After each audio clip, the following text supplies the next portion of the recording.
From Astoria to the Rockaways, it's time for the Queen's New Yorker. And here is the man who brings you the info, the uber, snazzy, and jazzy, Mr. Jason D'Artagnan!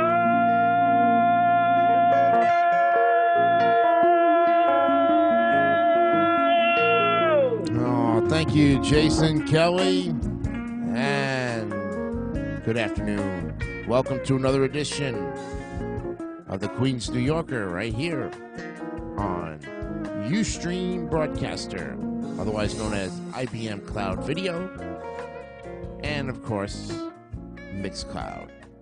Today on our show, we're looking at Queensbridge housing development. Oh yeah. Hope you enjoyed Long Island City last week, and that was fun. So now we're going to do Queensbridge. Well, welcome once again to this edition of the Queen's New Yorker. I am Jason D'Artagnan, and glad you are with us here for episode number 5. This is February 10th, Saturday, 2018. And I'm looking over this. I was just looking over the stats for our show, and I am really impressed, folks. Really impressed. Well done. Of course, our premiere episode has gotten the most listens at 23, but episode 2, 4 listens. Episode 3 got 6 listens, and our previous episode last week has now picked up another listen at 3. Total plays right now, 37. Minutes listened, 583. 13 favorites, no comments, and 1 repost. And you can, of course, check us out at www.mixcloud.com/Queens40. And that will take you to the Queen's New Yorker Mixcloud page, where, of course, all of the episodes after I have recorded them come over to this page and are archived. We also have the Facebook group page of the Queen's New Yorker and also the business page as well on Facebook. So there is lots to check out, as I will be putting pictures in the group page, pictures in the business page, and of course we're on Weebly as well too, folks. So we're on several different social media platforms, and yes, even though I was late getting the 4th episode posted, I will make sure that this 5th one gets on there so that way the views can go up a little bit. So, last week was Long Island City. This week is Queensbridge. Houses. Housing developments. Big things that are very, very vintage to New York, especially in the Queens area. And the Queensbridge is the largest public housing development in North America and is owned by the New York City Housing Authority. And the 3,142-unit complex is located in Community Board 1 and accommodates approximately 6,907 people within 2 separate complexes, north and south houses, each accommodating about 3,450 residents, and is located in Long Island City in Queens, and opened in 1939. Queensbridge, which is the largest of Queens' 26 developments, is located between Vernon Boulevard, which runs along the East River, and 21st Street. It is immediately south of the Ravenswood Power Plant and just north of the Queensboro Bridge, the latter of which the complex is named after. The complex is the largest housing project in North America, and the development is separated into 2 complexes. The North Houses on 40th Avenue, and the South Houses on 41st Avenue, the namesake station of the New York City Subway's IND 63rd Street line. F train is on the eastern side of the complex on 21st Street. The 96-unit, 6-story buildings are distinctive due to their shape of 2 Ys connecting at the base. And the shape was used as the architects hoped it would give residents more access to sunlight than the traditional cross shape. The design was said to be cost efficient, and they reduced the cost even further by using elevators that only stopped at the first, third, and fifth floors. Political pressure to keep costs down was a key reason for the use of cheap designs. W.F.R. Ballard, Henry S. Churchill, and Frederick G. Frost, and Burnett Turner designed Queensbridge. And in many aspects, the buildings of Queensbridge are very similar to most government-built housing projects of the era. They are a worn, grayish-brown, which now suffers noticeable deterioration and weathering, and each building is painted red to about 4 feet up from the ground, giving a united feel to the entire complex, because a uniform red layer is always close throughout the complex. On each of the corners in Queensbridge, the New York City Housing Authority has posted signs indicating the project's name and management. Queensbridge North or South, which is the NYCHA. These signs come in several varieties depending on their age, and the oldest signs, erected in the early 90s, are simply orange and blue, with the newer signs featuring graphics like those of many other projects. Access to buildings in the complex is by key or via a new intercom system. The halls of Queensbridge's buildings are comparable to most municipal buildings and are dilapidated and lined with worn light blue tiles. Apartments are painted white and are fairly small, even by New York City's standards. And within the last few years, the elevators have been rebuilt and now stop at floors 1, 2, 3, 4, and 5, and kitchens have been completely renovated and now have frost-free refrigerators. 3,000 bathrooms were renovated with new tubs, toilets, vanities, floor tile, and lighting in 2000, and this followed a renovation in 1986 when 1,000 of those bathrooms were renovated by Arc Plumbing. As a result of the 1937 Wagner Housing Act, Congress would only approve funds for public housing if the housing was unattractive to middle-class families who would otherwise buy or rent homes in the private housing market. The original plans nonetheless included some basic amenities like a central shopping center, a nursery, and 6 inner courtyards for play. In the 1950s, there was also 3 play school rooms, a library, a community center with an auditorium where shows were put on, a gymnasium with a wooden floor that doubled as a wooden wheels roller skating rink, activity room downstairs, and a cafeteria upstairs where the play school children ate their lunches. Some of the downstairs activities included tap dancing, ballet, art, playing the recorder and singing, pool, knock hockey, and table tennis, as well as Girl Scout and Boy Scout meetings. Residents enjoyed concerts during the hot summer months in the Square Central shopping area, and the Fresh Air Fund sent poor children out to the Peekskill Mountains to release them from the crime and grit-plagued streets. The buildings in the complex are divided by a series of paths and small lawns. Also in the complex are several basketball courts and play areas lined with benches. And across Vernon Boulevard lies Queensbridge Park, which has a fully lit baseball diamond, running paths, lawns, and areas for picnicking. That park, home to the Queensbridge Little League, is the primary place of recreation for tenants on the project. Queensbridge Park is the venue for numerous summertime live concerts with music ranging from R&B to Latin. And during the 1950s and through 1970, Queensbridge Park was called River Park after the East River that runs next to it. There was also a smaller park placed conveniently right under the Queensboro Bridge called Baby Park, and Baby Park was closed due to debris falling from the bridge during maintenance work in the late 2000s.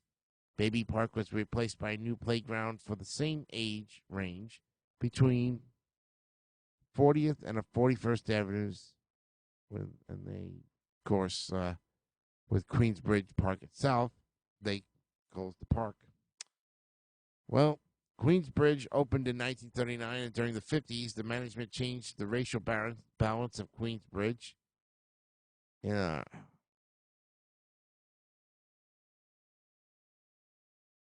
They changed the racial balance of Queensbridge by transferring all families whose income was more than $3,000 a year, a majority of whom were white, to middle income housing projects and replacing most of these tenants with African American and Latino families. In addition to providing safe and sanitary housing to many low income African American and Latino families, this policy also promulgated racial segregation in public housing.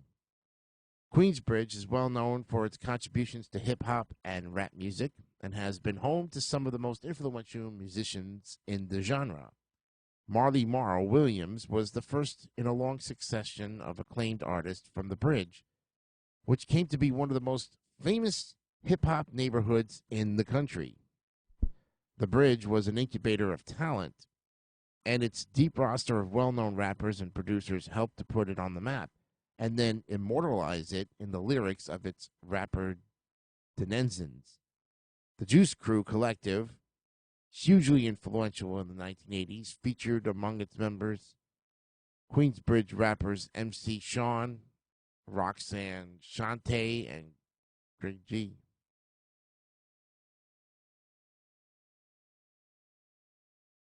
All of whom were known and respected in the evolving scene of the 1980s and early 90s.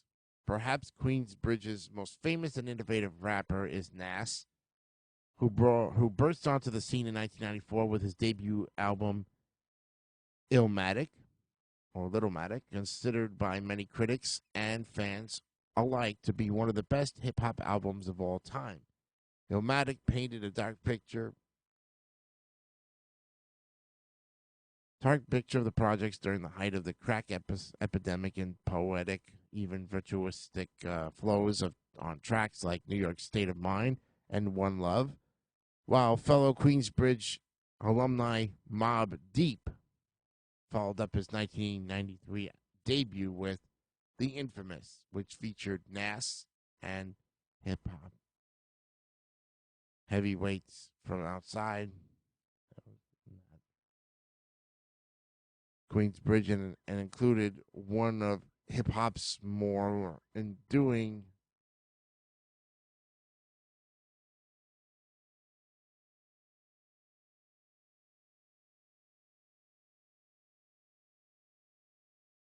where am I going here? Enduring anthems called Shock Ones Part 2.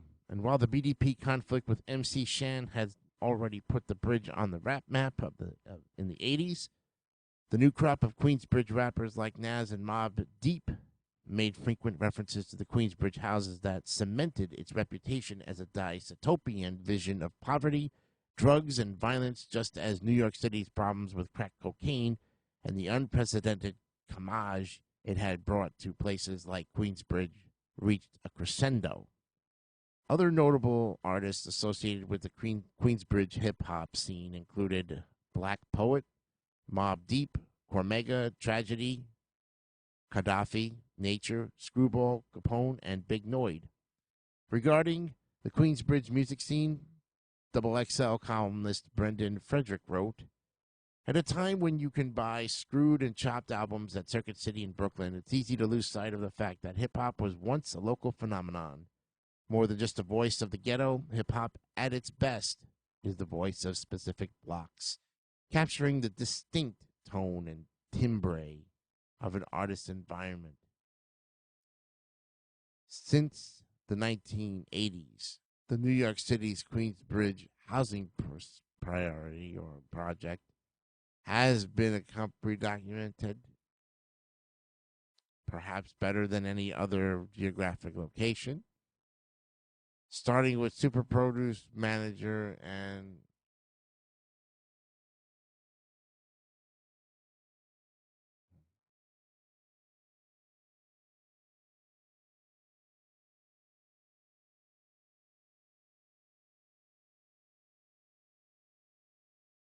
with super producer Marley Marl's dominant Juice Crew in the 80s all the way through the 90s. Mainstay like Nas, Cormega, and Capone, the Bridge has produced the highest per capita talent of any hood.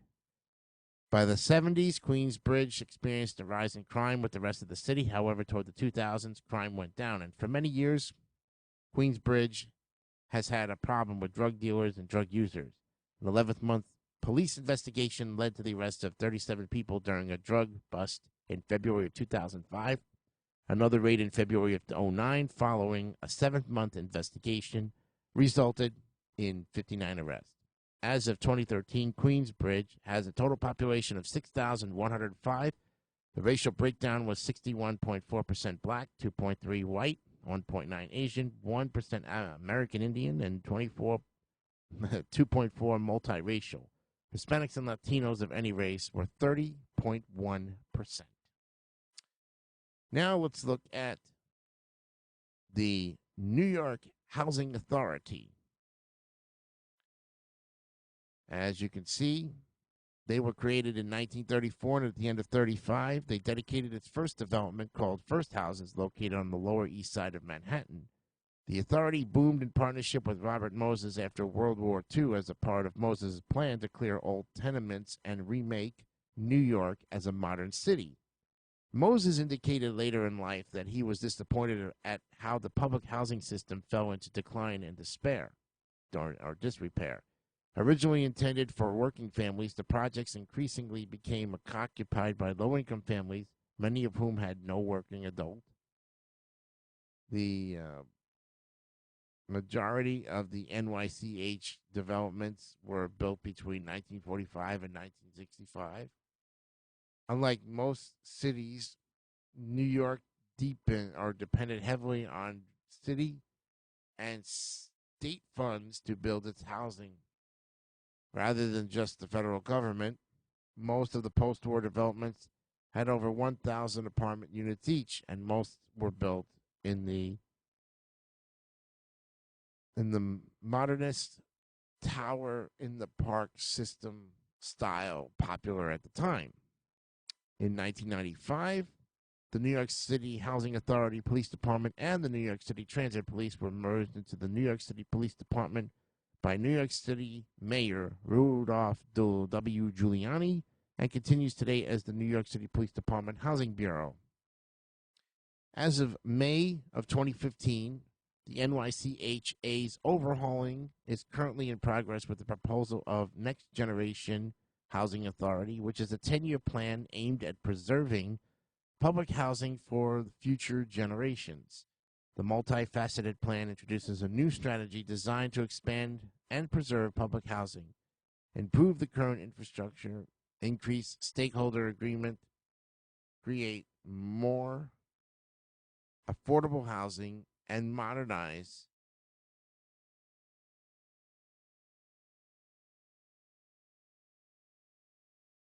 So they're in the process of the 10-year plan, which is now 3 years into this plan. So the next gen New York City Housing Authority is on its way. And that's good. Always vast improvements. You could check out the New York City Housing Authority website at www.webarchive.org for Housing Authority.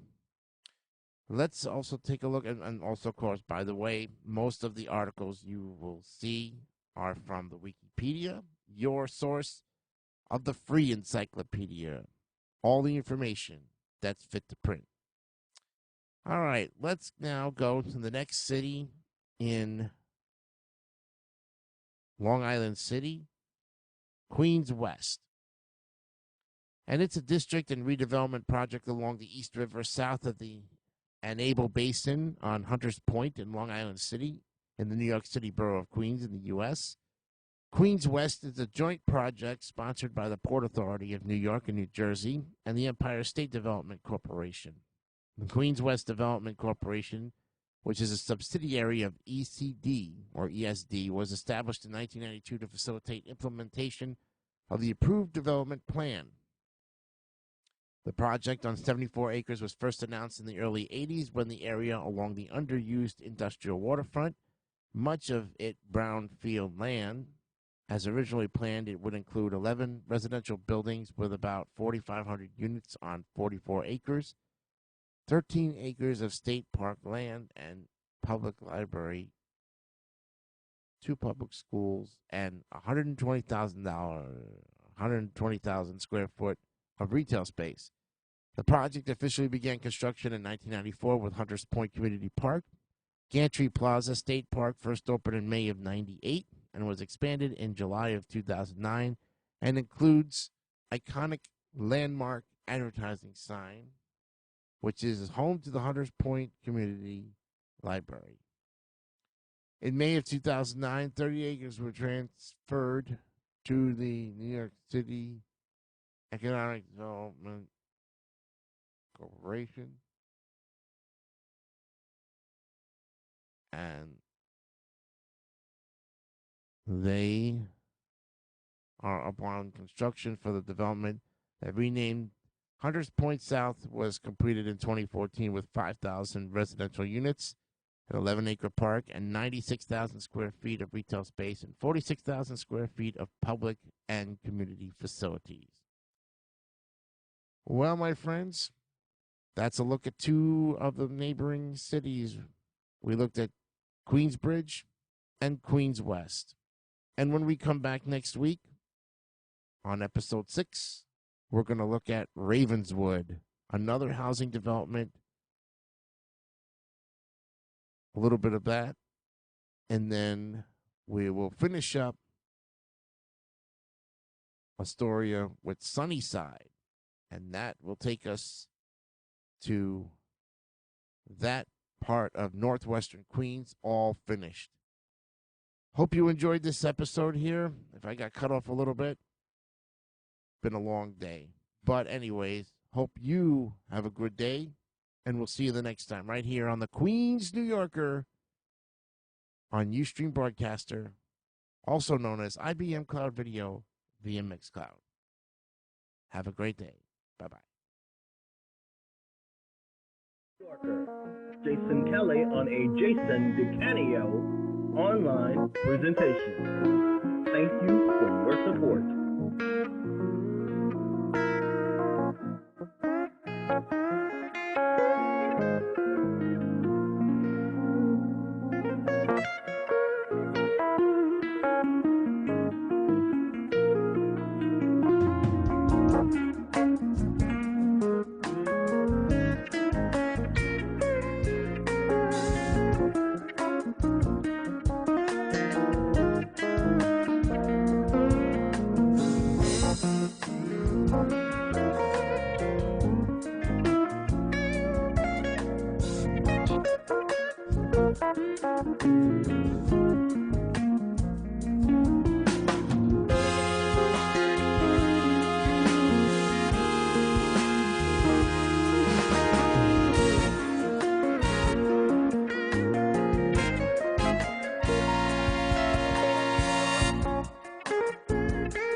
Don't forget to subscribe to the Democracy Network for great more content like this one.